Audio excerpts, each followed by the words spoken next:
Amber, Trey. A lot of very nice people. All right, Paige, let's get started.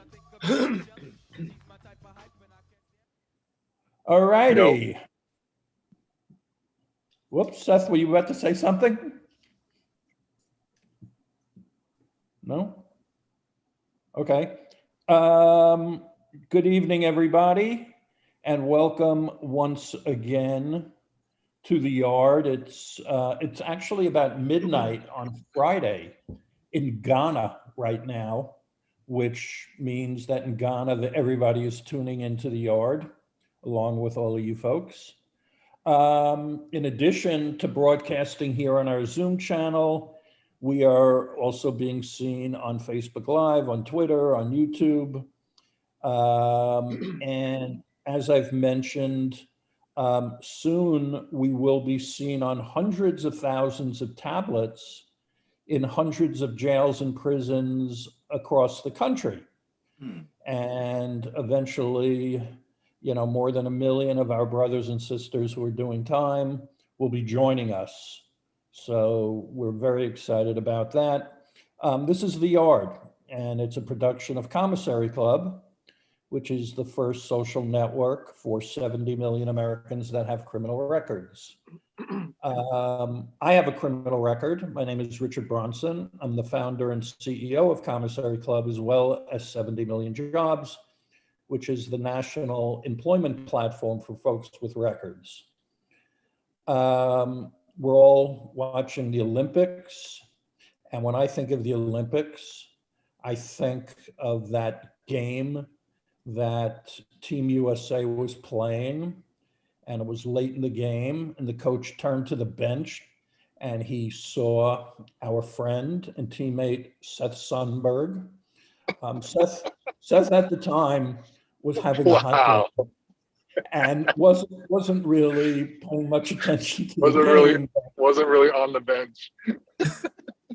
But Seth, of course, was a great in the NBA, playing on the LA Lakers. So it gets more wild and more wild every week. What's up? That's the way life should be, Seth. So that's Seth Sundberg. And of course, as if that weren't enough, we've got the very amazing Divine who joins us. Divine is, well, what Seth was the best? No, I'm not gonna, that's almost an insult. Sorry, Divine. Divine is a better rapper than Seth was a basketball player. He's also a noted entrepreneur. He works with us, and he is one of our co-hosts.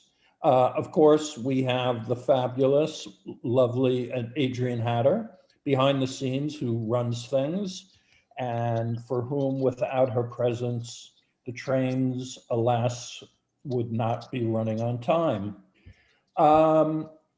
As I've mentioned in the past, we really have a lot going on at our company, or our companies.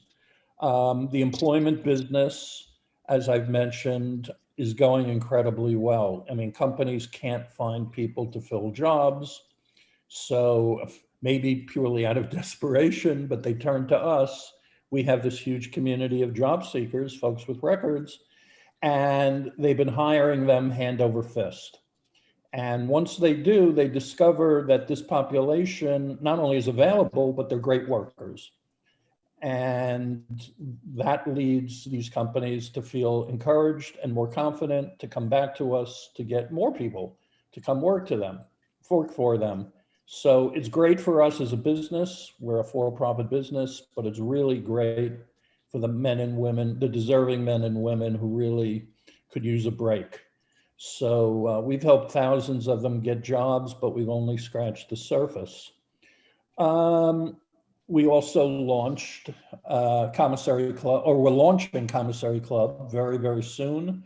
We're doing that in partnership with Meek Mill, who was a prominent hip hop artist and very involved with criminal justice, along with his record label, Dream Chasers and Rock Nation. And their plan is to sort of discover talent within our community, folks both in prison and outside of prison. We're going to be having the opportunity for our community to submit lyrics that artists on Dream Chasers, including Meek Mill, will choose to use in upcoming songs. And Rock Nation is also eager to discover talent that potentially they can sign to their label. So we think that's pretty cool, and we're very excited about it. And there's a lot of buzz in prison. You know, people in prison don't have much to get excited about, but this is something they are excited about. So there'll be more on that. Back to the yard. The goal here, of course, is to share the in-prison experience with everybody who's watching. Many of the people who watch have themselves been to prison. Many have not.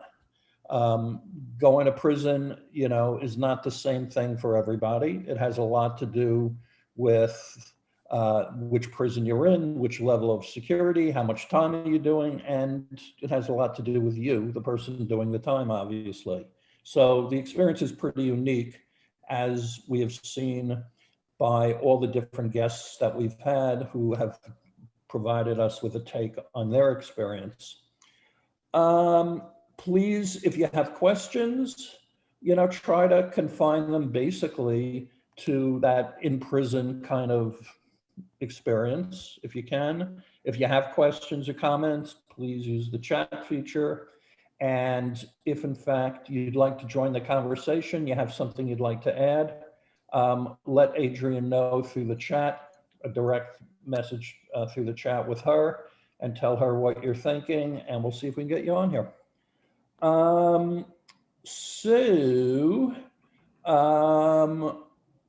Before I get into this, I didn't notice, but is there somebody by the name of Mario Crawley in the audience? A friend of Paul?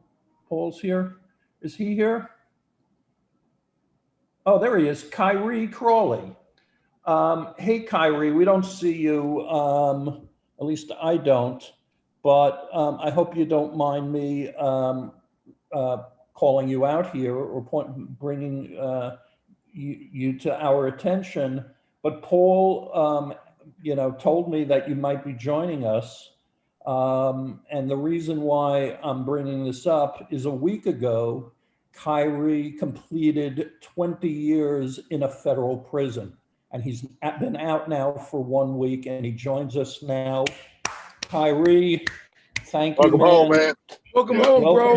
Congratulations. Welcome home. Yeah, absolutely. It's great to have you. Let's keep you where you are. And if there's anything that we can do, you know, please let us know, but we're thrilled to have you here. Did we lose him? Uh-oh, I hope I didn't freak him out by that. But in any event, that's Kyrie, and who's joining us on the yard. All right. Maybe we'll get Kyrie, if he comes back, to say hello and share a few words. We'd love to hear from him. But if he just wants to hang out quietly, of course, that's all right. Now, I'd like everybody, we've done this almost every time on the yard. And when we don't, people are sort of pissed off at me that we don't do it, so we better do it. It's sort of an exercise we do, where I ask everybody to first, please just shut your eyes, close your eyes for a moment. Just trust me here. And yeah, except Seth, who is, I'll mention where Seth is. I neglected to do that. But anyway, close your eyes, everybody. And please take a very slow, deep breath and hold it for a couple of seconds and then slowly let it out. Now, let's see if you can relate to what I was talking about the prison experience. Some of you will be able to. Imagine, if you will, if you've never been to prison, if you've been there, it's going to be a lot easier for you. But if you never have, imagine a scenario where you, in fact, ended up incarcerated. Now, if you've never been incarcerated, you may think that's a ridiculous premise, but I got news for you. Nobody ever plans to go to prison.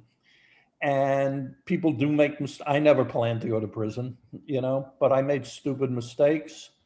And, maybe in your case, you cheated on your taxes, or maybe you lied to the bank when you applied for a loan. Lots of people do that. Maybe you had a few drinks too many at dinner and you got behind the wheel of your Lexus, and well, you know where that goes. Maybe I've been hearing about this happening a lot. You live in a state where marijuana has been decriminalized, and you were going to visit some friends in another state, and you figured, all right, I'll bring some pot with me, except that you can't bring pot on an airplane, and you certainly can't bring it into a state where it's not legal. And maybe you got caught. Or maybe you were at a bar with your wife or even your husband, and some jerk started mouthing off at your wife, and you popped him one. Sometimes you just got to do it, right? Well, it turns out that there was an off-duty cop at the bar. He saw you punch this jerk, and you were the one who were arrested. Now, because this is your first time, and because you didn't think you did anything all that wrong in any of these scenarios, you decide you're not going to cop a plea, you're going to find it out in court. You'll take the chances. But big surprise, you lost. And the judge, because people generally do lose when they try that, and the judge throws the book at you for wasting his time. So you're a nice guy, you have a nice family, you have a nice life, and now you find yourself doing 5 years in prison. Okay, you got the picture? Now, everybody you know is in your corner at first. Your immediate family, your wife, your kids, they come visit you every chance they can. And they come to, enthusiastically, Daddy, we love you. Honey, you're a good person. You've never been in trouble before. You're going to get out soon. Of course you're going to. That's what they're telling you. And you got to, you're a person who has a lot of good friends. And, which is a nice thing. At first, your friends express their absolute support for you. They promise they're going to help in any way they can. What you're worried about, of course, is you're no longer working, and you're worried, how's your family, how are they going to pay the bills when you're not working? Your friends say, don't worry about it. We'll look after your family. That's what they assure you. But what happens after about 6, 7 months, you notice your friends have stopped visiting your wife. They stopped offering her this envelope of cash, which they did at first. They stopped writing to you. They stopped emailing you. And of course, they stopped visiting you. Now, some of these people you lent money to in the past, and some of these people you did big favors for. But that doesn't seem to matter anymore. They don't seem to remember all that you had done for them. All they've done is just sort of abandon you. Now, it's 2 years, you got a 5-year bid, you're in 2 years, and then it just gets worse. One of your kids stops visiting. Your wife, or maybe it's your husband, he or she makes excuses at first, why they're not there on the visit. But at a certain point, your wife can't lie any longer. It turns out your kid wants nothing to do with you anymore. Your kid at school is being teased and picked on endlessly, even has been beaten up for what you've done. So it's not all that surprising that your kid is very, very angry at you. And then it just gets worse. You start noticing that your incredibly loving and supportive wife or husband, the person you consider your very best friend, your wife starts feeling distant when she visits, and she's not visiting as much as she used to. And then when you ask her why, or why is she feeling distant, she gets mad and she tells you to stop asking. You know the reason though. The reason though, her life has become hell since your life spiraled so badly out of control. All of her friends have ostracized her. She's had to get a second job now, and she hates it. And bill collectors harass her nonstop. And your kids who are angry at you, they need to take it out on somebody, they take it out on her. So you're not all that surprised one day when you receive a letter from her telling you that after 21 years, the marriage is over. A day later, her attorney sends you a letter, and it's confirming what your wife has said. Now you truly are alone.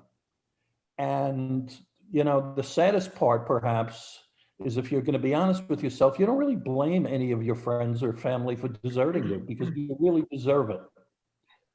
Now the only life you have left is waking up every morning in a prison cell, doing your menial job, and once a day meeting a few of your friends out on the yard where you can share your latest disappointment.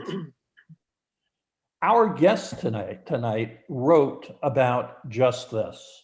He wrote about life in prison, and he also wrote about the emotional death that goes on in prison. His book, Fighting Just to Dream, and it's wonderful. He writes about the prison experience this way. He says, broken hearts, loneliness, regret, and abandonment blanket every corner of every room. That's what prison is. Now, I recognize this might be one of the worst, most depressing introductions anyone has ever made for a guest, but that's what life in prison is. And sometimes in prison, you meet somebody who has the capacity to make your day a little bit better, someone who understands, someone who gets it. So that's the sort of person you're going to meet every day out on the yard, when you can make believe that perhaps your life has a chance of getting back to what it once was. There's somebody on the yard right now, that kind of person that I'd like you all to meet. So please welcome our guest on the yard. Welcome, Errol Reed. Hey, Errol, how are you? Hello, guys. Errol, what's up, man? Thanks for having me. Welcome, Errol. Thank you, guys. Thank you so much. It's great having you, man. But man, I gotta say, Richard, like that was a deep one, man. That was you covered a lot of ground right there. That was one of the best right there, Richard. Not too much.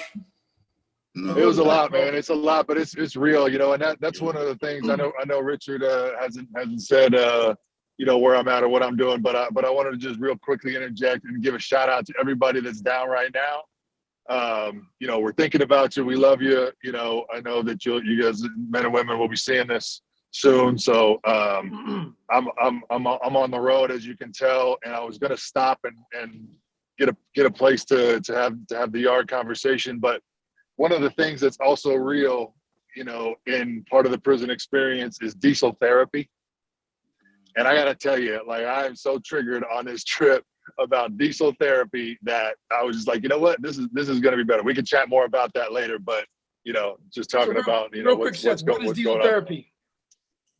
Yeah, so we have federal experience, right? Federal prison experience. And diesel therapy is when you travel from prison to prison. Now, some people claim that there's repercussions for doing specific things, that they get put on diesel therapy as a punishment for doing those things. Whether that is the case or not, you know, it's up for conversation. But the reality of all of it is that you're shackled on your wrists, you're shackled around your ankles, you're wearing terrible clothes, and you are traveling in this very tight, very difficult scenario. Every time you move somewhere, there's guys with guns, you know, that are ushering you, you know, chained to other inmates to the place where you're supposed to be. And it is a literal punishment inside of a punishment. You know, I think that kind of sums it up. We should definitely talk about that. But I think initially we should at least say hello to our guest. Absolutely. And Errol's going, I mean, was there a reason for me showing up here tonight? Yes, there is. Oh, that's fine. Actually, you actually started this. This is very what goes on interestingly. So Errol, let's just, you know, get into it here. Yes, sir. And let's just first find out a little bit. You went away for a couple of years, right? Yes, sir. And if you don't mind me asking, what did you go away to prison for? Possession of marijuana for sale, possession of marijuana for transport, possession of marijuana, taking steps to transport marijuana across state lines. Okay. The irony of you doing time about something that's decriminalized in many states has got to, does that sort of, does that make it all the worse for you, that irony? Not at all, Mr. Granson. And I think you said something in your introduction. You said on the yard, you feel like you deserve it. Like you've, you know, and when you said that, I want to rephrase that a little bit because I did feel like I deserve it. But then there came a point where I felt like I deserted myself in the first place, you know, and that's what landed me there. Because, you know, I think most of us, the reality hits where we all know we knew better. We knew better. Knew better. Yep. That's the We knew what we was doing was wrong. Yes, yes. We were taking a shortcut, and that's the first reality that hits. For me, you know, I wanted to live the American dream really quick, you know, the white picket fence with the four-door Porsche. I had just graduated from university. I had a bachelor's in accounting, minor in marketing and sociology. Background, I came from Jamaica on a scholarship. So for me, I felt like I was awarded something that many in my country die for. And I was given this opportunity, but yet I was in county jail facing 2.5 years. My son was 2 at the time. I left, I thought I was just going to court. My lawyer looks at me and is like, the prosecutor says, you have to sign today, you have to go in. I couldn't call anybody. Okay. That was it. Okay. You know, So, first reality. Yeah, a dose of reality. So it sounds to me that you had a family life, you had people you were close to, Yes, sir. you had a support system, you wanted to take care of them in the best way that you could as a father, as a man maybe, and you took a shortcut. Do you think, for me, that is the part that I feel most guilty about? That I let myself down because I took the easy way, the shortcut, and it wasn't so much what I did was that wrong. It's that I kind of wasn't, I didn't trust myself to do it the right way. Do you feel that way, D? Absolutely. I mean, my scenario is a little bit different, of course. My mother was addicted to crack cocaine in my early childhood. I was forced to go to the streets to survive. But as I started looking at like how I was able to excel so fast in the drug trade, I realized that, you know, the evidence of my potential was on display, right?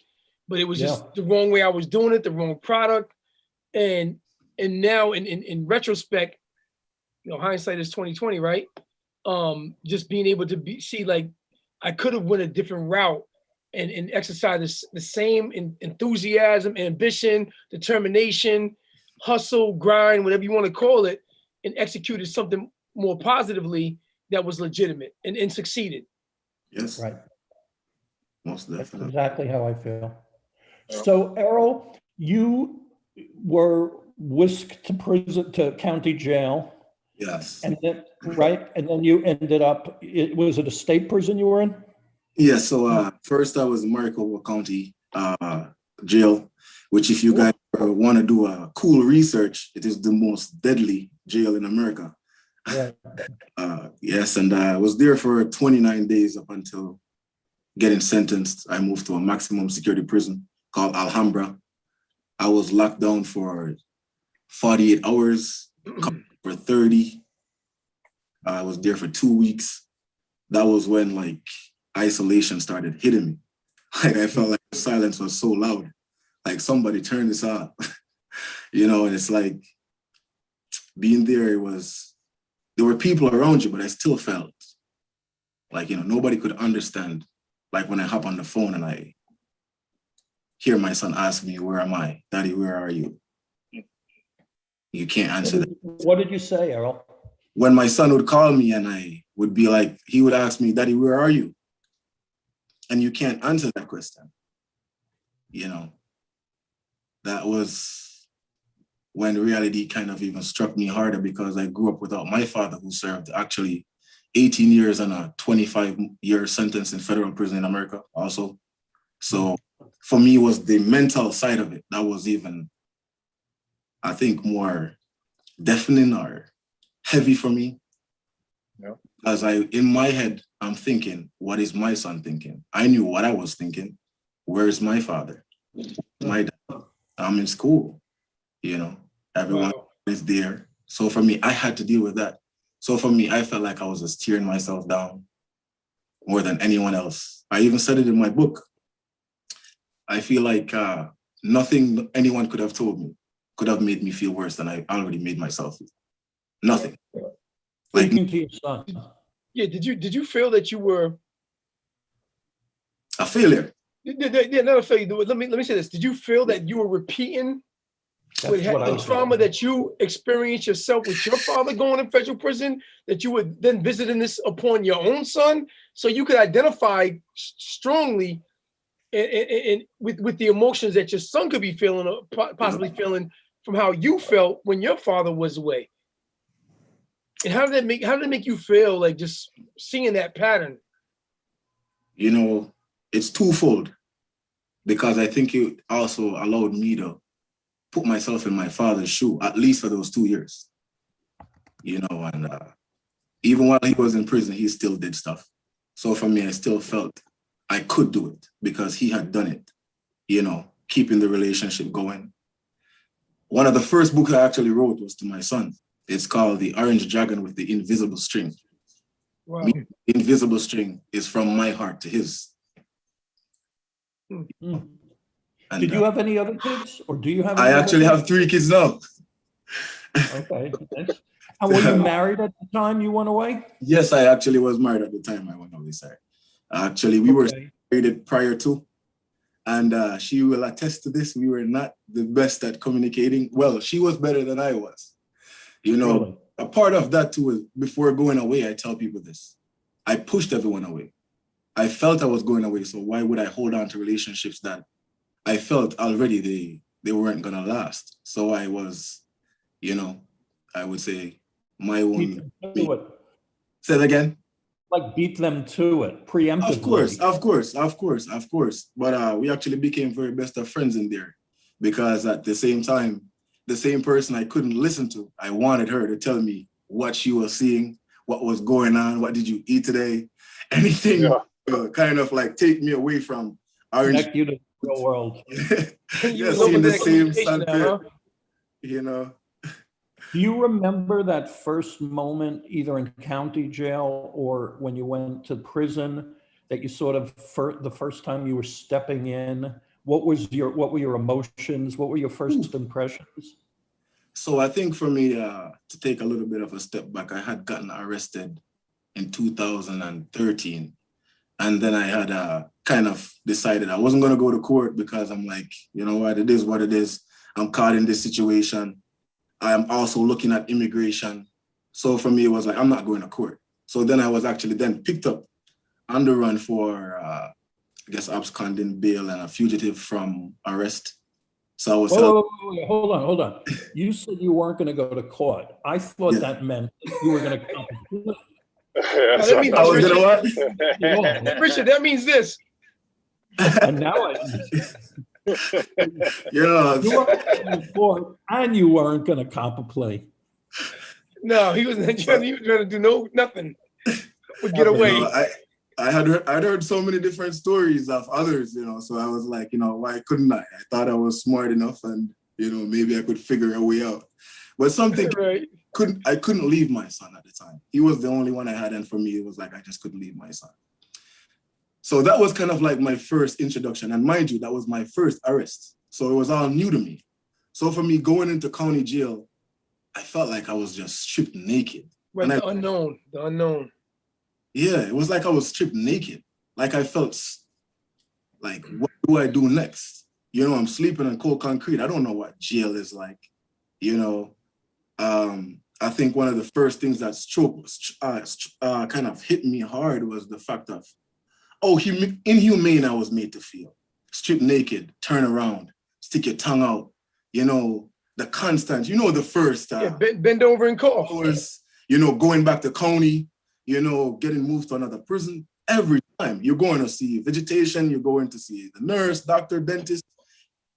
You know, that was kind of like one of the harshest reality where a dog was sniffing me. I felt like the dog was more human than I was. You know, Damn. Wow. The dog's a pet. you know. So, You know? so did you connect with anybody when you first got there? Yes. To sort of, you know, set you straight? Yes, in a county jail, I met two really great friends. New York, which his name is Sean Hall. He's actually in my book, and YG, who I haven't spoken to in a while, and I send him all the universe's greatest blessings, man. I hope he's really doing wonderful. I knew he was in a situation that $750 could have helped him out, and no one was there to step in when he had told me stories of how many people he's helped. You know, and I was like, $750. You know, he ended up doing 2 years for some, I think watches cost, fake Rolex that cost $15. Yeah, 2.5 years for fake Rolex. He did Wow. 2 years selling Crazy. fake Rolexes. He robbed somebody for a fake Rolex that cost. Robert. Right, and we armed robbery, correct? Actually it was a break-in. Oh, So- okay, got it. It was a break-in. What they call it down there. Remember, guys, I was also arrested in Arizona. So Arizona State Penitentiary is notorious for racial segregation. You know, that's another issue in itself. So when you got to the state prison, Yeah. which is a bad place, historically a bad place, you as a Black man were sent one place where I, for example, as a white guy would be sent somewhere else, right? Yeah.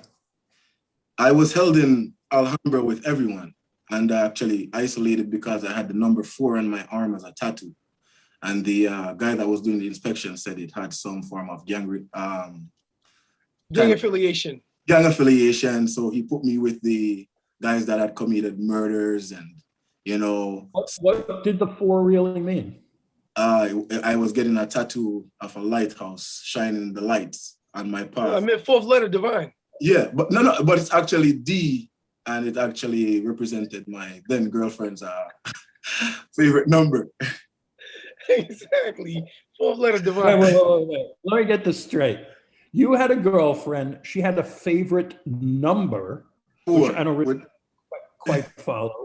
And you cared so much about her that you put her favorite number on your body in a tattoo that later on ended up them thinking that you were some being terrible construed as and put you with murderers.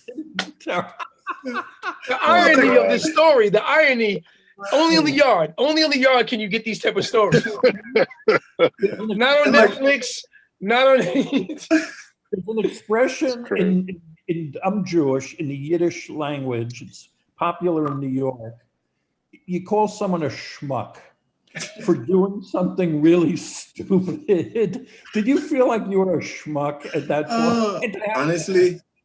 Honestly, at the time, I feel like you're taking me back to a place there.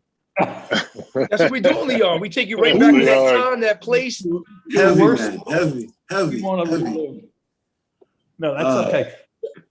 So how was prison, you know, when you finally got there? How was I mean, the 4 yard was kind of, immediately I kind of felt like if this was what prison is, like this is crazy because isolation. But in 2 days they came and brought me to a 14-man cell, which people were fighting just for a bed. You know, the good thing is I'm 6'3", 6'4", whatever you guys want to call it. And I was like 240 at the time. So I never really had a problem with anyone kind of approaching me. I was very respectful, still am respectful. You know, my approach to things is, you know, I communicate. And so I never had any issues, but it was very overcrowded and there were a lot of fights and just tension. You know, somebody just wakes up and you don't know, why is this dude mad? You know? Yep. You could try all you want, but he has to fight his own battles. You know, so I left Alhambra and I went to a 2 yard called Yuma La Paz, which was very open. I got there at like 3 a.m. You know, I was kind of just happy to be given a mattress and the blanket, you know, my 2 socks, my 2 boxers, you know, orange jumper, you know, pants and shirt, you know, kind of felt a little bit more human, you know, coming out of the shackles, coming around the waist to the ankles. I could walk. And I remember when I got there, it was just so dark. I could see like the glitter of the moon on the top of the buildings and the color of the outside. And it just looked like, you know, okay. I remember saying to myself, all right, this is home. You know, this is home. When I slept, they woke me up first thing in the morning. I had a cellmate who was Muslim, and he woke me up in the morning and he was like, hey, bro, you going to chow? And I was like, nah, man, I just came in. I'm mad tired. He's like, bro, you want to eat? And I'm like, sir, I'm good. I just want to sleep. He's like, all right, I'm going to go eat. When I come back, I'm going to wake you up. He woke me up and I actually went. So when I came out on the yard after eating, because I barely touched my food, it was still, you know, you still got the knots in your stomach, the butterfly, everything going on. You know, I don't know anyone. All I see is chatter, people buzzing. As soon as the yard opened, it's like buzzing, people moving around. And my cellmate was like, hey, you met the other Jamaican? And I was like, what? There's another Jamaican here? It's like, yeah, rude boy. And every Jamaican prison's rude boy. right? You know, and he was like, oh, there's another. I know rude boy. I was so locked up with him. He called me Jamaican number 4, but then I was bigger than all the other Jamaicans, so they ended up calling me Big Jamaica. That's Big Jamaica. Okay, that makes sense. That's a good time for us to take a moment to reset the room. Once again, you're joining Richard, Seth, and Divine, and our great guest and great writer, Errol Reed. Earlier, when we first started, I spoke of Kyrie Crawley, who was joining us. Kyrie, as I mentioned, who happens to be a friend of one of our friends in the yard, Paul Rothschild, who joins us frequently. Kyrie, a week ago, as I understand it, was released after 20 years of doing federal time.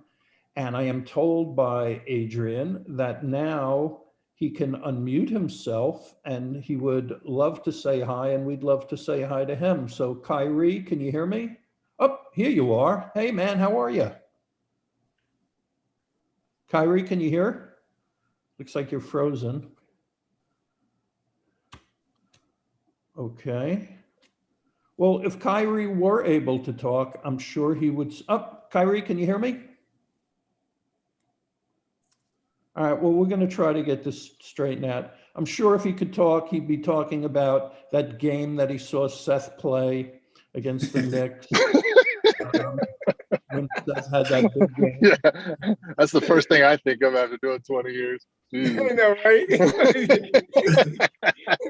Kyrie, Hey, game can you Seth hear played. us? Talk? Hey, well, All Kyrie, welcome right. home, man. Hey, Kyrie, if you can hear us, man, welcome home, brother. Yeah, you didn't have that many Zoom And calls. take Prison, I'm sure. And welcome to the yard. Yeah, welcome is right. and if- take your time. Take your time on it. Sorry, I was just saying, take your time on a transition. You know, like whatever. Oh, he said hi. You know, He said hi. He take didn't- what? he put a little Just one icon. foot in front of the other. Kyrie is in a halfway house right now, which we definitely should do a episode of the yard about halfway houses. Oh yeah. Oh my God. Those are nothing but fun. It's the only place you go to actually say, I wish I could go back to prison. Basically, right? For real. Really awful, but the Wi-Fi. I'm good. I'll finish my time inside. Yeah, you're not sure. You're not sure if it's halfway better or halfway worse. Exactly. You get more privilege and freedom in prison than you do it out in the halfway house. Kyrie's where he is probably got like non-existent Wi-Fi. So that's why he's freezing up here. But Kyrie, just hang here. You know, we love having you. Yeah, we see you, brother. Hope you can hear us. Yeah. Kyrie is muted. Dave mentions that he's muted. Can he be unmuted? I think he's been unmuted. The problem is his Wi-Fi connection has frozen him. So But you Kyrie, know, jump. You know, one thing, jump on Commissary Club. If you got a smartphone there, not sure if that's what you're on right now, but jump on commissary.club. Download the app. Get the app. Yeah, like hit us up on there. Let us know how anybody can Yeah. help. You know what you need in a transition. You know, this is we don't have changlas and boxes for you, but we got a lot of better stuff. So we'll take care of you. Paul can help you guide your way.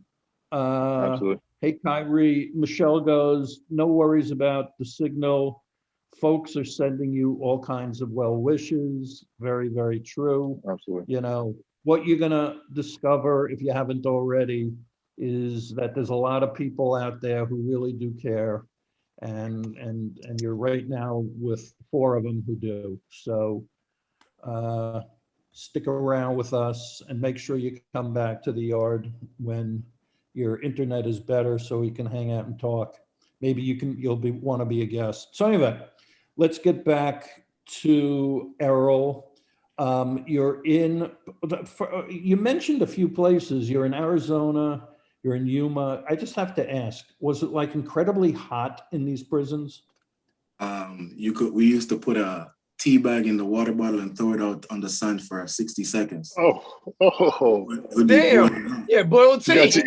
You got your own homemade stingers. You know, natural Homemade stingers. For real, natural stingers. God damn. I remember, I think one of the hottest day I can remember was like 136 or something like that. Oh my God. Damn. You come outside, you 136? just start sweating. Like it's crazy. You be straight down in your boxes, just like whatever. Like, this is crazy. Yeah. But it's dry. Yes. I compared to like the heat from a pizza oven. It's just Death Valley, maybe in Vegas. Yeah, it's dry. It's like a stick your head in the microwave. It's the dry. cool thing was like I could actually see the Mexican border where the checkpoint was from the prison. Oh, you could. At night. Wow. The fences. Yeah. Wow.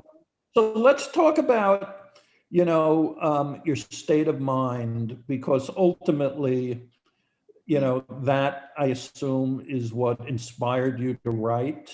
Yeah. And discover a lot of feelings.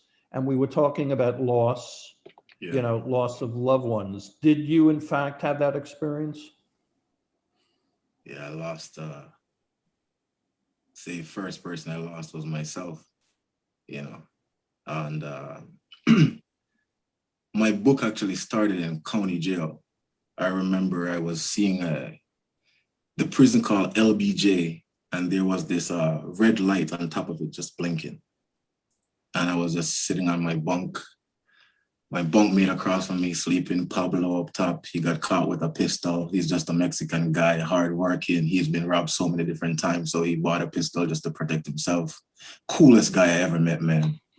Humble. But I kept seeing this red light blinking. And for me, it was almost like, man, like this is where I'm at. I had just graduated. Like, this is the dream. I guess this is the American dream. And it just felt so overwhelming that I ordered a notepad. And I remember when I started writing the book, that's the red light I started looking at, sitting from the same spot.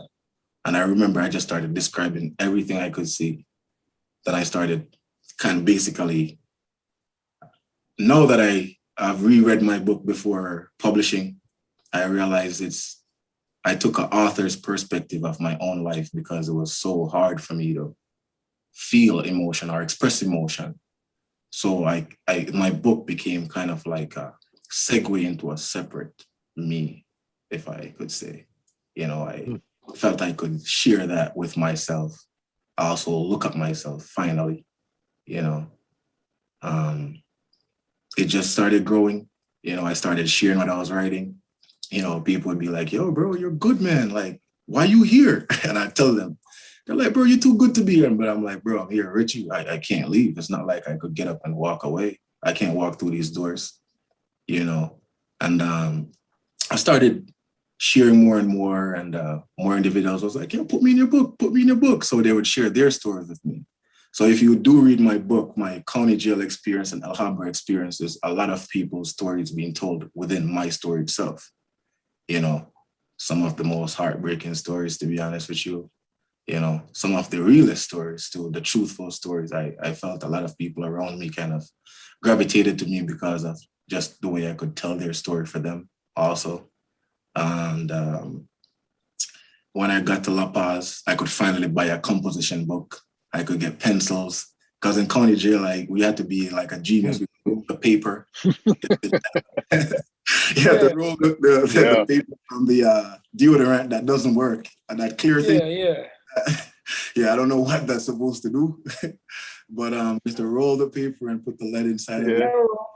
You said something when I was asking about loss, and you said, the first thing you said was, yeah, I lost myself. Yeah. And yet you're describing someone who, it seems like, discovered himself. Yes. Discovered his soul, his ability to communicate, to empathize with others. Right. Yeah.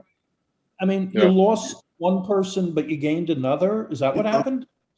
That's the book itself. If you look at the cover, it's of my shadow self. This is actually my legs walking away from my shadow self, meaning transformation. Yeah, and that's why I chose That's great. You know, we talk a lot about, sorry, let me just ask this real quick. You know, what you're talking about right now, we talk a lot about on the yard too. And it seems like a lot of our guests have this kind of transformative thing that happens, right? Like what, you know, like, and everybody, you know, Dee's had it, Rich has had it, I've had it, you know, and it's that point where you go, that person, that whatever we were prior to that point is dead. And there's some sort of spark that triggers that, we found, right? Like, and it sounds like the red light kind of, and you just expressing yourself, you know, was that spark for you? But is there something that you can identify that was just a turning point? You know what I mean? It's not the whole, you know, 8-9 yards, but it's the turning point, and that spark that was like, oh, out of body, you know, you sounds like you went out of body. And but what kind of triggered that? Is there anything? So there were a couple of things. I would say the first one was when I actually accepted the role that I was playing in the trade itself. And I think one of the things that kind of woke me up was it was right in front of my eyes, the result of people bringing marijuana to me, in a sense, across the border, through cars, whatever you want to call it. And I saw them there, and I heard their stories of how they were used, you know, sometimes even immigrants just coming across the border, trying to seek a better life, but the cartel would find them and give them stuff to bring across. They had to bring it across or they would be killed. So being in that situation, and I could hear their story and seeing the result of what happened to them, it was like marijuana wasn't just, okay, I grew up seeing marijuana fields in Jamaica. I grew up seeing everybody smoking. This was okay. No, this wasn't okay anymore. I saw the direct result of it. My cellmate was a direct result of it. I had been in Alhambra with a guy that told me how many kids he lost, 4 kids, wife. He was sitting next to me because of 200 pounds of marijuana. You know, I myself was in the situation because of it. But I guess where I could justify it before, I saw how many people were there. They were the boots on the ground, as you would say. And they, you know, and I couldn't rationalize it anymore. It was like, okay, I can't make this just about money anymore. There were lives being, you know, impacted. Yeah, I want to add something real quick to this that you said that I think is something that we often overlook. When we're in the streets and we're hustling, and you know the daily life is going on and we're doing what we're doing, communication, we don't look at communication as vital. Right? We might not look at our spouse and talk to her enough, or our children enough, spend time with them, our family and friends. We're too busy in the hustle and the grind. But you became a conduit for people to be able to communicate. Yeah. Right. And then when you're in prison, communication is so integral and communication is so vital, because that's all we really have. We have the phone to communicate. We have the letters that we send back and forth to our family, friends, and loved ones to communicate. Communication becomes the I think the thing that kind of keeps our sanity. Yeah. Right. Yeah. When we're isolated and locked in prison. Otherwise, how can we really function. Yeah. Well, that's the importance of the yard. So let me ask you, Errol, do you, having lost and found, or having been reborn, Yes. is it obvious which persona you like better?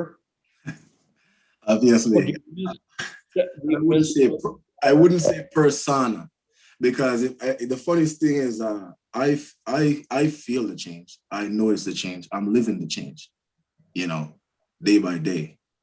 And a lot of people have that knew me before used to say to me, "Bro, but you were always nice. You were always a respectful person." But I think I mentioned it in my book again. The life I chose to live required me to live a certain type of lie, in the sense that, I would have to pretend I didn't care, you know. So what else did you lose other people in your life through the lost experience? my I lost my grandfather. I couldn't attend his funeral. You know, my grandfather was a very deep. My father was in prison, as I told you guys. So I would visit him on weekends, and he used to take me out on top of the hill. He owned the land on the top of the hill, and he used to be like, "Errol, out of all my grandkids, you're the one I want to give this land," because he used to say I was smart. He really respected me. He was raising pigs. I started raising pigs because of him. I was like a little entrepreneur. I always asked him questions. "Grandpa, how can I get like a ton of pigs, a ton of feeding instead of one bag?" He's like, "Why are you thinking like that?" I said, "Because I get it cheaper." He's like, "You boy." So that kind of hit me hard. Yep. It is because I haven't been able to travel, and I haven't been able to visit his grave, so that's still something I feel like. By the way, a number of people have reported that they've bought your book. And Thank you, sir. everybody is very excited about reading it. So we're glad about that. D, you have spoken about disappointments that you experienced from people. Um, I, for one, I had like 4 or 5 really, really, really close male friends, Mm, and I lost them all. And it's a great sadness and a hole in my heart that they're not, people I thought of as brothers mm, who either feared, being around me, that I would be somehow radioactive and would yeah, bring bad yeah, attention to them, or, maybe judged me, I guess. I thank God that my family, I only have a brother and a sister, and they stuck with me, and a few other friends did. But the people who I had lent money to, the people who I had helped, the people who had helped me, that I was really counting on, were nowhere to be found. And this is going back 15, 16 years. Most of them have made sort of a abashed, sort of very embarrassed attempt to reconnect, mm. expressing, how sorry they were and how they treated me. And, I haven't pursued it, only because it just brings back such feeling of loss and Abandonment, abandonment, abandonment. Yep. abandonment. I remember when I was granted, we'll get into the immigration stuff, but when I was actually about to be granted a bond, someone that I didn't call him a cousin, I called him a brother for a reason, because I lived by it. You know, he came around and he was like, "Hey, sorry I wasn't there, but I'm here now." And I remember I reached out to my kid's mom and I told her to just tell him, "It's fine. Like, I have no hard feelings, brother. Like, it's all love, but sorry, it's a little bit too late." Yeah, you're not interested. Yeah. What did you go through, D? Say that again. Oh, I was asking Divine what he went through. Yeah, I mean, it's the same scenario, man. People that you looked out for, you genuinely loved, emotionally was connected to, and you just felt that these people would be there for you, like you feel. it's crazy, man. Humans are humans, man. It's like sometimes what you feel in your heart for other people, they don't feel that level of, that level of connection or that level of love or that level of, you know, Integrity. integrity. Yeah, it's just crazy because that was one of the main things that kind of like really affected me psychologically and emotionally was the fact that people that I looked out for, I cared for, I loved genuinely and would help, and I helped, that they just abandoned me. And I was like, damn, like, and there's nothing you can do. It's like, it's at that point when you're sitting in prison, and we all been through this, who've been incarcerated, where it's that surreal moment where you cross from what you were doing, how you were living in the criminal way, to now being incarcerated, not having freedom, not having those liberties. And it's like, it fucks with your head. You're like, oh shit, like this is real. Like, I'm not going home. And that sunken, you feel like that sunken feeling in your stomach. It just affects you physically. And then when people mistreat you while you're there, it's like, it's just like, the nail in the coffin, man.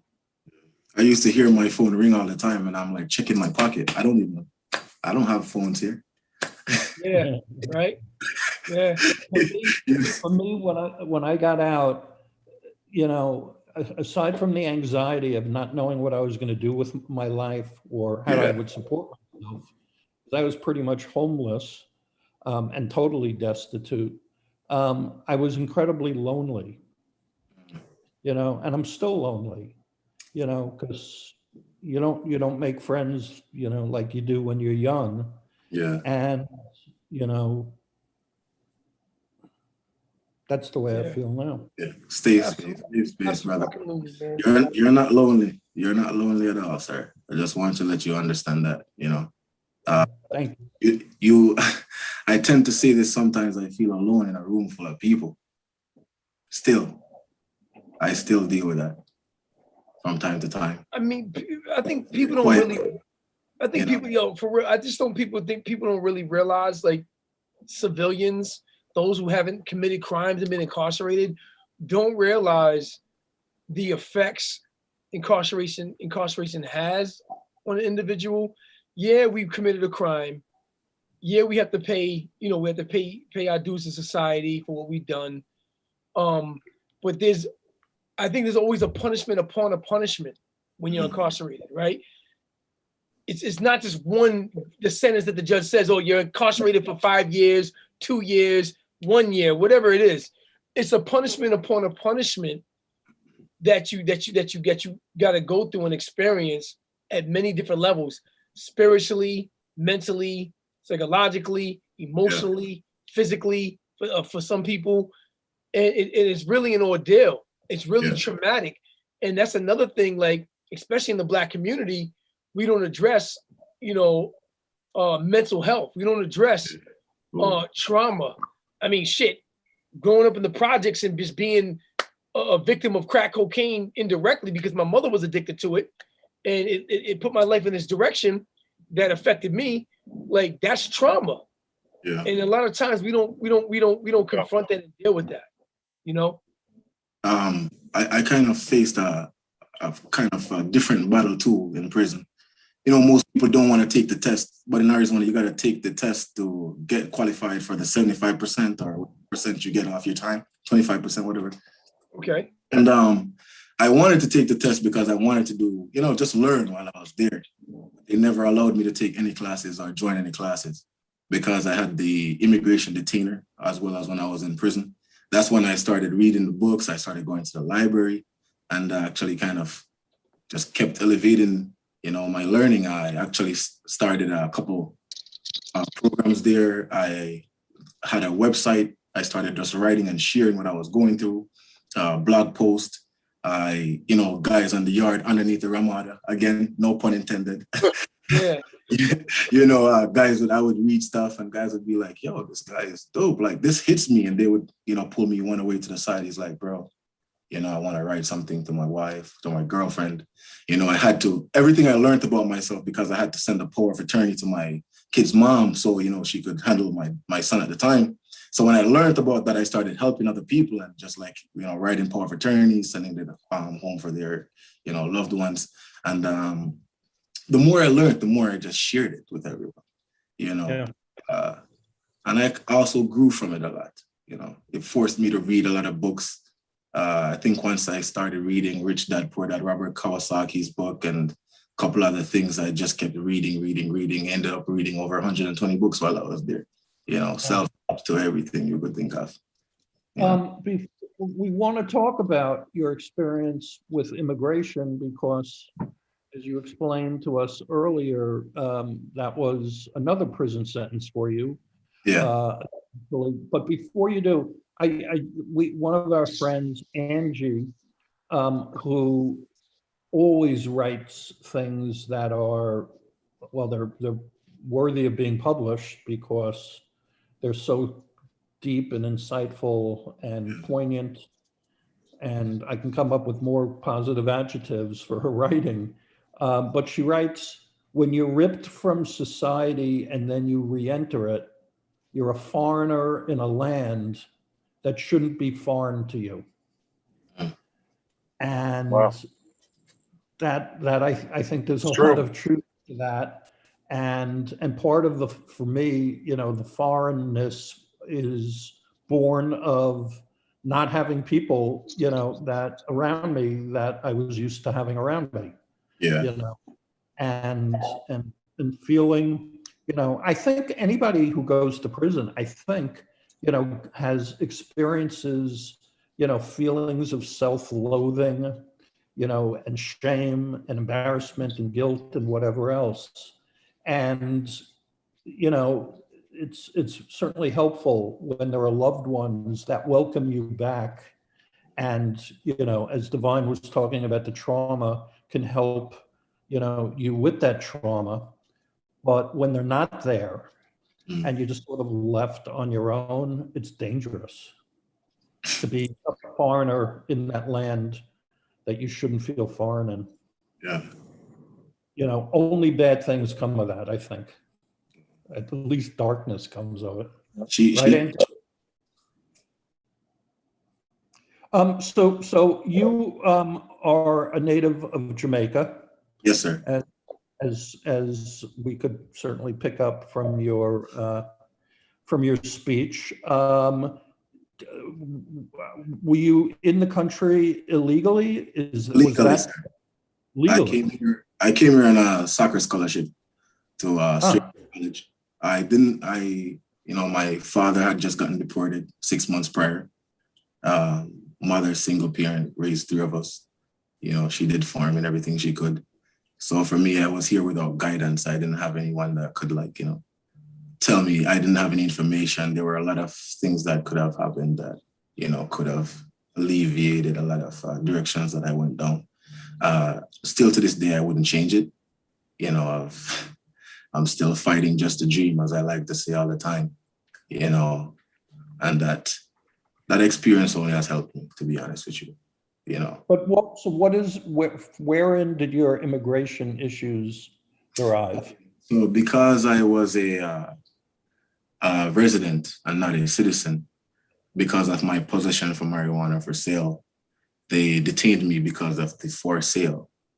And the for sale was technically trying to be used against me as an aggravated felony, meaning if I would be deported, I would never be able to return to the United States.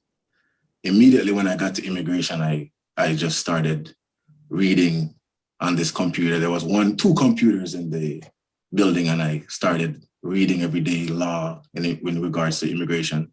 There was a guy that had been there for 12 years. And this is immigration. And when I say immigration is difficult compared to prison, it's because prison, you go to prison with a date of release, if you're not a lifer. In immigration, you just know, okay, you're going to go to court in 6 months. You don't know when you're going to be given a bond, deported. Some people get not waking up in the night, they never come back. You don't know what happened to them. You know, you go to court, you don't come back. You know, people have been there for 12 years. Now their court has been moved to the Supreme Court in Washington, D.C. They no longer go to court. They're just living. So for me, not having a date, I couldn't understand it. It was like, what am I living for? You know, what am I here for? So I just started studying the law, studying the immigration law. Then the guy that was there for 12 years, one day he said to me, he was like, hey, have you been a victim of a violent crime? And I was like, yeah, I've been robbed before, you know, gun butted in the head and all that stuff, zip tied. He was like, you know, you could use that. So when he told me that, I just started studying. And when I finally got a lawyer, I started telling him all the stuff that I had done. You know, Divine knows a little bit of my background in regards to teaching financial literacy on the yard, no pun intended. You know, and kind of wrote my sentencing judge and thanking him for sentencing me, and he actually responded. So when I went in front of the immigration court, the immigration judge actually fought with the prosecutor over the for sale charge and actually brought out the law library, the law book, law dictionary, and said to the prosecutor that at the end of the day, the for sale means it could be for trade, barter, or whatever it is. There has to be no monetary value attached to it. But therefore, I felt like I was playing in a different ballgame once that happened. I think we lost him. I think we lost Richard. Yeah. But yes, Mr. Divine, I think it's a good. This gives us a great opportunity. How we met. How we actually met. Yeah. And I'll start it, and you can finish it or interject. Yeah. I received a letter to my P.O. box. Didn't know who it was. Read the letter, or I think it was social media. No, social media first. That's right. Yeah. Social media. I was contacted on social media by somebody who was involved with an organization called Endure. And I was like, and they basically explained to me that their husband was incarcerated. They had sent my story of redemption, my entrepreneurial journey of redemption, to their husband. And he was inspired so much by it that he wanted to know if he could reach out and contact me, that he had some thoughts he wanted to share. And I was like, by all means, here's my P.O. box. Tell him to write me. I'd love to, correspond with them. About a few weeks later, I received a letter in my P.O. box. It was a letter from Errol, and it explained his plight, his journey, the state of limbo that he was in, unsure when he was going to be, let free or whatever was going on, had no date for court.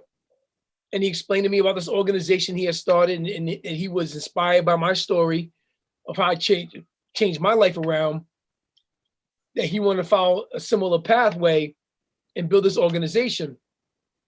And I was just so moved by that. He eventually got my number. We talked on the phone while he was incarcerated. He had great aspirations and high hopes for what he planned on doing when he came home. He was detailed. He was articulate. He laid out his entire plan. And it was really, really refreshing to have that, because I'm somebody who had the same ambition, the same dedication, the same articulation of what I really wanted to do when I came home. So to see that from him, it was like a kindred spirit. So we connected, became friends, and we've been friends ever since. If you can, talk about Endure. What does Endure stand for? And talk about the organization. Talk about when you reached out to me and that whole experience. Endure is the acronym for Every New Day Unfold Real Events. It's how we react to these events that reflect our true character. It was geared towards social justice, financial literacy, and helping actually felons returning back to society. I was facing so many issues when it came to the transition. I don't know when I'm going home, but I got to prepare for it. Talk about my plan. I think one of the first things you said to me was, bro, you gave me so much energy. I remember you saying that to me. It's like, wow, this was it. I felt when you spoke to me, it felt like you were in my position at one point. And definitely. Yeah. You knew what it felt like to dream, bigger, and everyone around you looking at you like, first they tell you, oh yeah, you're smart. Then the same people are like looking at you like, this dude think he could really do it. Yeah. It's almost like a challenge for them. And then it's almost like you're too ambitious. People will doubt you before they believe more. You, always. Yeah, immediately. And I'm like, these were the same people that want to tell you all this beautiful stuff. But I had a detailed plan, 5-year plan, 10-year plan, as well as kind of wrapped around the book, Endure, and actually the t-shirt brand that I had, Fly First, Love Yourself. Yeah, remember that? I remember that. Yeah, but financial literacy was something I felt like I needed. I felt like I went to college and I never understood financial literacy. I didn't understand what Rich Dad Poor Dad was talking about. Like, what is this guy talking about? Yeah, yeah. Quadrants and all this stuff. And I had an accounting degree, you know. Yeah, I read that book too. That was one of the books that kind of positioned me for financial literacy. Yeah, so Poor Dad by Robert Kiyosaki. yeah. But what I think is amazing is that despite, and it speaks to the human spirit, the resilience of the human spirit, that no matter what you endure in life, and no pun intended, no matter what you endure in life, that if given the opportunity to position yourself and strive to flourish and create something from nothing or create something greater from a bad situation, the human spirit will accept that challenge, rise to the occasion, and succeed. I'm an example of that. I never thought I would be where I'm at today. I always felt that I was destined for great things, but never knew how that pathway or how that journey would play out, or what that pathway would be. I was fortunate enough to meet Ben Horowitz and read his story and get him to believe in me. And that one person believing in me just empowered me to that next level to say, you know what, I know I can do it. I believe in myself, and I'm gonna strive to make it happen. And I've been on that trajectory ever since. Never looking back at the streets or crime as a way to survive. Yeah, you know, I think when you talk about the word believe, that is huge for me. But a couple books played a role in that, because Think and Grow Rich let me understand at the end of the day, like I could literally turn thoughts into what? Reality. Exactly. Same book I read, Think and Grow Rich. Like, you know what I mean? And I'm like, Right. I started writing stuff on my bunk bed. I started looking at these stuff when I went to bed. First thing I wake up. Powerful book. You know, so I kept grinding, I kept writing, I kept pushing, you know, the financial literacy. I kept learning, I kept educating myself. During this time, I actually met a very interesting person. His name was Ramir Guilford. They called him Jack Rabbit. And at this point in time, I saw him sitting down, and I was like, okay, this guy's new. This was on a different yard. They made me head in Arizona. It's different, you know, down there. And I saw him working out, and I was like, okay, this guy is a, you know, seasoned veteran. He's carrying himself responsible. He's just coming in, he's fitting, he's just flowing. Right. But I saw him at a table writing. And I was like, yo, I gotta go introduce myself to this guy. And he'll tell you the story like this. I go to the table and I sit down, and, you know, I'm a bigger guy, so my knee hits his knee. And he said in his head, he's like, what is this big dude coming around me for? He's nothing but problems.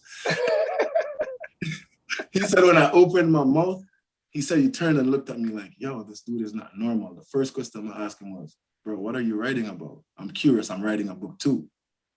Wow. We just became friends ever since. Still my friend. So you had this inquisitive disposition, right? I mean, this inquisitive position of you know, you want to learn, you want to write, you want to achieve. And I want to learn from you too. I mean, you know, it's obvious that you're an achiever. It's obvious that a lot of people don't like that. A lot of people don't have a growth mindset, right? They don't want to expand beyond what they already know, what they already done. I'm always somebody that's always had a growth mindset. I didn't always know it was called a growth mindset. I just was always inquisitive and always wanted to learn and apply the knowledge that I learned. And I realized this was a pattern in my life, that I was always able to take that knowledge, synthesize it, internalize it, and then be able to leverage it to excel and succeed. I call it utilizing it immediately too. And you're the same individual. You're like the same type of. Yeah. All right. Well, it's very nice you guys have so much in common. I'm back. I am, as some of you know, I moved recently to Miami, and the power just went out in Miami, but it came back. So timing was perfect. So Kyrie, I had my internet problems as well as you did, but it's good to be back here. I meant to ask you, Errol, the name of your book is Fighting Just to Dream. Yes, sir. Fighting Just to Dream. Were you fighting to dream while you were in prison, or are you fighting to dream now? I've been fighting to dream all my life. Why can't you dream? So when I was younger, I was probably 3 or 4 years old, and I was in basic school. And they used to ask me 2 plus 2, but they used to want me to count on my finger like 1, 2, 1, 3, 4. But I would tell them 2 plus 2 was 4. They used to beat me and say, no, I need to count on my fingers. Or go pick up 2 stones in each hand, 2 stones in the other hand, and bring it in. Immediately I'd go home, and I was kind of made to feel bad about being smart or intelligent or whatever I was. Felt like every time I wanted to accomplish more, I've always felt like everybody always questioned me, like, why do you want more? Like, almost like, why don't I just quit? Why don't I just give up? So I felt like everyone just has a cap for me. When I don't have a cap for myself, like, I love to learn. I literally love to learn, you know, and I learn and apply. So for me, still to this day, I'm fighting just to dream, you know. The title of the book, because even while I was writing the book, everyone thought, a lot of people said that it wasn't gonna be a thing. Now it's on Amazon and it's still like surreal to me, you know. What do you dream when you do dream, or when you win the fight that day and you're able to dream? What do you dream of? What do I see? I could tell you I'm looking at the ocean as well as the night sky. You know, I'm feeling cool breeze. I'm exhaling. I turn around, I see a pool, I see a statue. There is a specific statue with the woman's head leaning to the right. Yeah, I see 2 pillars leading to my house. It's white. I see a well-manicured lawn, beautiful flowers. Yeah. This is all in Jamaica? No. Where's this house? I can't tell you that part about it. It's your dream, not mine. I gotta keep some part of it a mystery. Yeah, it's definitely your dream. What do you dream about, Seth? Seriously. It's a legitimate question. Like my actual dreams, I don't want to talk about. Not the nightmares, Seth. Not the nightmares. Yeah, no, those are there too for sure.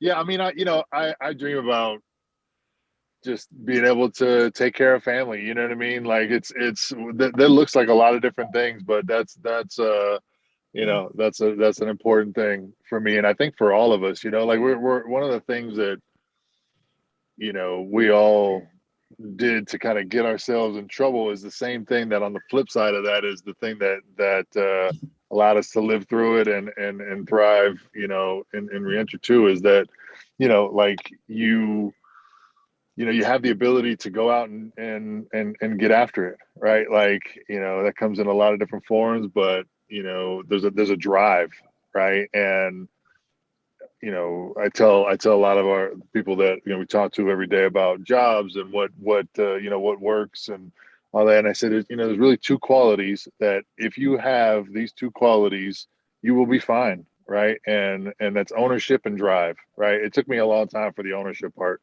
you know, but the drive, I think we all, you know, we all share and So back to my, that's all interesting, but it doesn't really answer the question. What is it that you dream about? About using that drive to accomplish something? Is that what do you aspire to? Yeah, I mean, you know, the great thing about Errol's you know, vision and expression of that is that, to me, when he was talking about it, it like signifies home, right? Like it signifies, like, you know, okay, love, exactly, right? And it's peaceful, and it's like, oh gosh, this yeah, guy.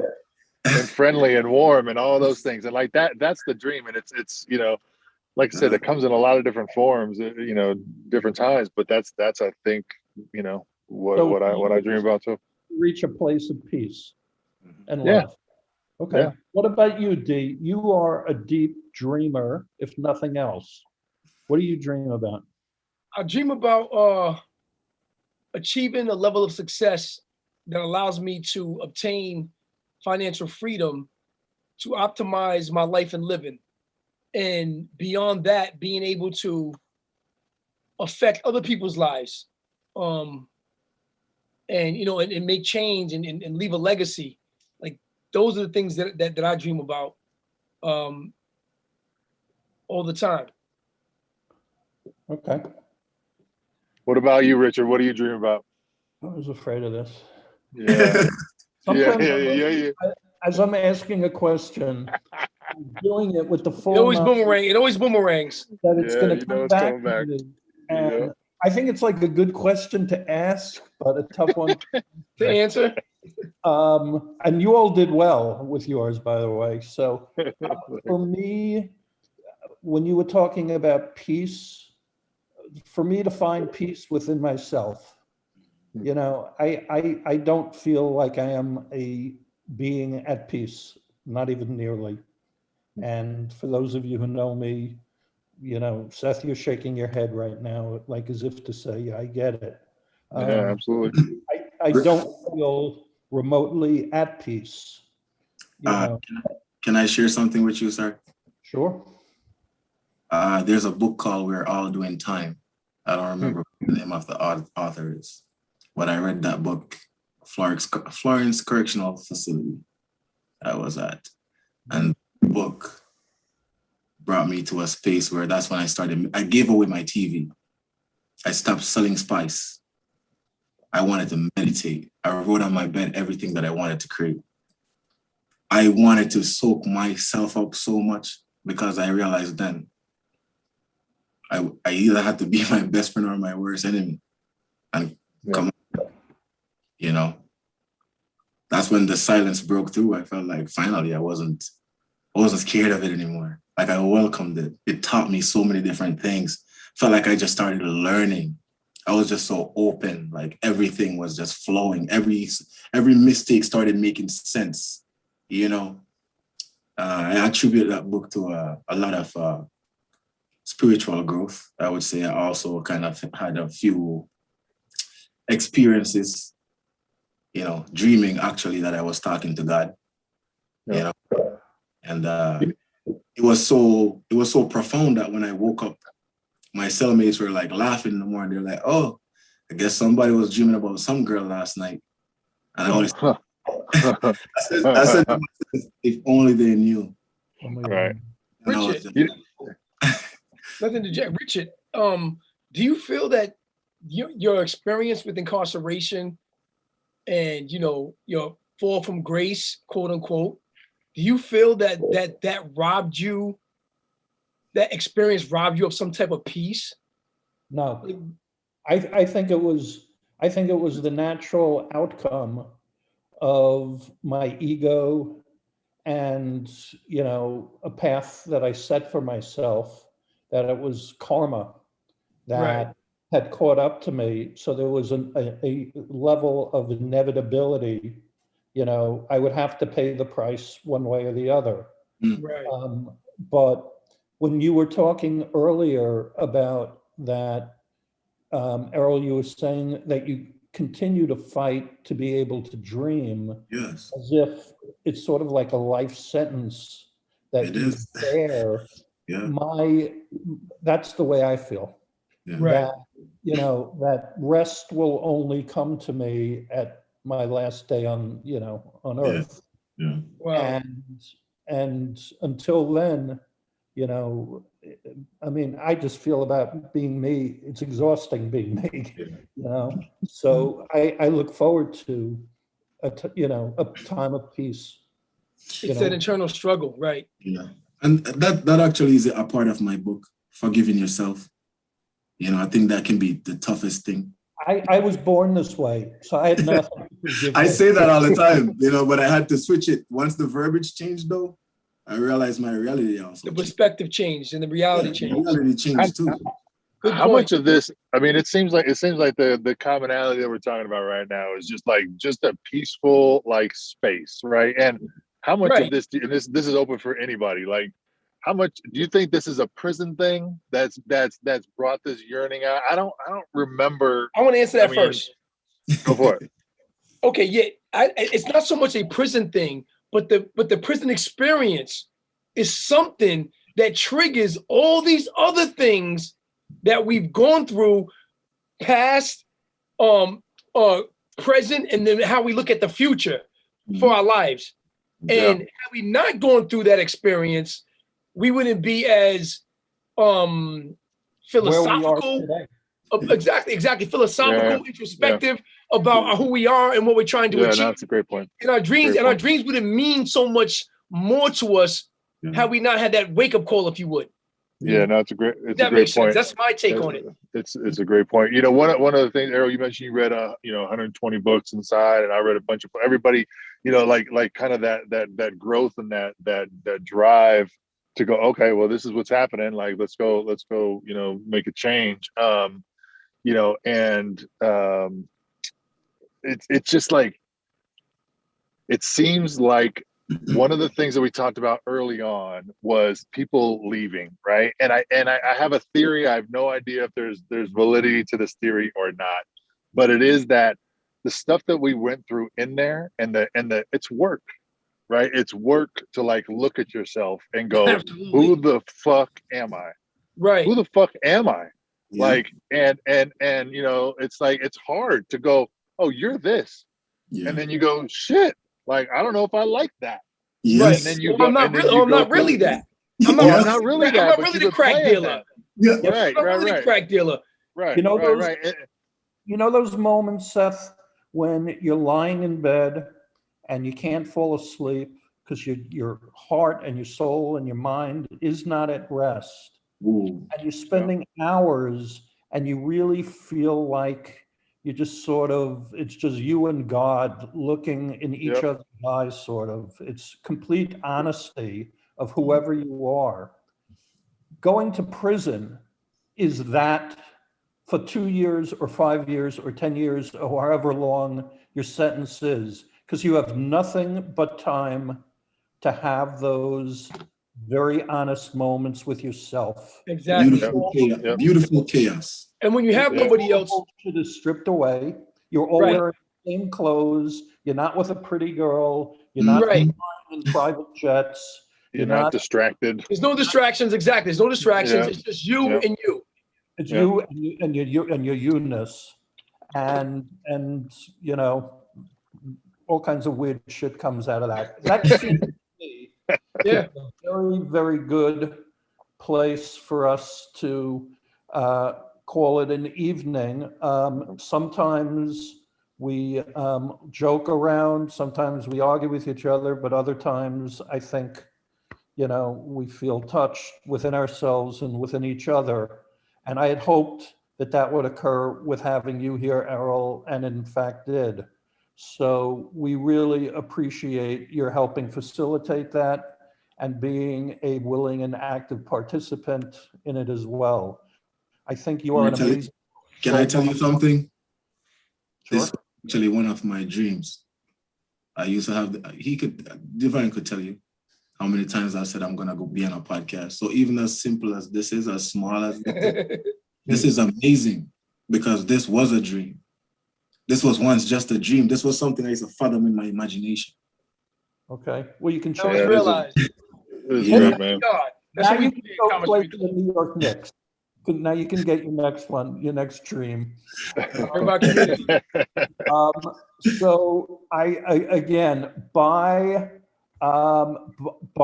Errol's book, Fighting Just to Dream. I know a number of people have done this. I plan to do it because if it's half as good as just chatting with you, double good, Yeah. So we wish you a lot of success with that. Divine, You are always an inspiration to me. Thank you, And, Richard. and if you knew half of how inspiring you were to others, there'd be no stopping you. But Thank you. we had that conversation before because you are the real deal, my friend. Thank you. And I love you guys. I love you guys. Thank you guys. Thank you guys. Seriously. Even thugs need hugs. Okay. You're always Like that. my brother. But everybody who joined us tonight, and most of all, Kyrie Crawley, who joined us tonight. Kyrie. Thank you so much. Angie, you're amazing as always. You know, Todd, you out there?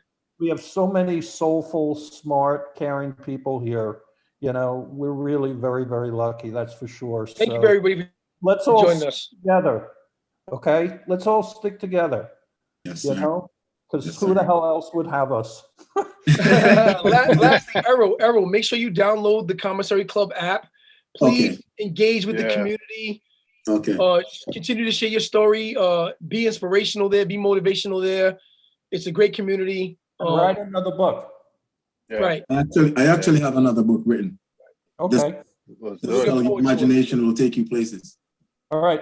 Well, if you want to Great. put it up here on the chat. It's not published yet. It's All right, then don't put it on the chat. But buy Errol's other book, which is available on Amazon.